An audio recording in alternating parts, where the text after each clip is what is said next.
Hello everyone, welcome back to my YouTube channel. आज हम करेंगे टीएस ग्रेवाल क्लास 12th की अकाउंटेंसी का चैप्टर 3 अकाउंटिंग रेशियो का सोल्यूशन नंबर 35। क्वेश्चन नंबर 35 मैंने ऑलरेडी नोट कर रखा है। क्वेश्चन नंबर 35 में कैपिटल एम्प्लॉयड गिवन है, फिक्स्ड एसेट गिवन है, करंट लायबिलिटी गिवन है और यहाँ पे आपको कोई लॉन्ग टर्म इन्वेस्टमेंट गिवन नहीं है, आपको करंट रेशियो पता करना है। तो देखिए, सबसे पहले आपको कैपिटल एम्प्लॉयड का फॉर्मूला पता होना चाहिए, जो कि होता है total asset minus current liability. जब टोटल एसेट में से हम करंट लायबिलिटी माइनस कर देते हैं तो कैपिटल एम्प्लॉयड हमारे पास आता है। अब यहाँ पे सबसे पहले हमें टोटल एसेट ही पता करना है, तो इसी फॉर्मूले से जो हमारा टोटल एसेट का फॉर्मूला बनेगा ना, वो बनेगा capital employed plus current liability.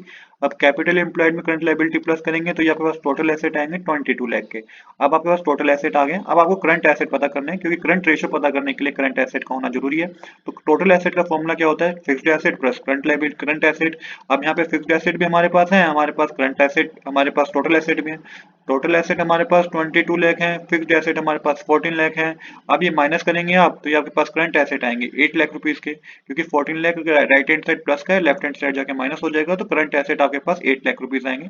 अब आपको करंट रेशियो का फॉर्मूला पता ही है, current asset divided by current liability. Current asset है 8 लाख रुपीज के, करंट लायबिलिटी है 2 लाख रुपीज की, डिवाइड करेंगे तो 4:1 आएगा।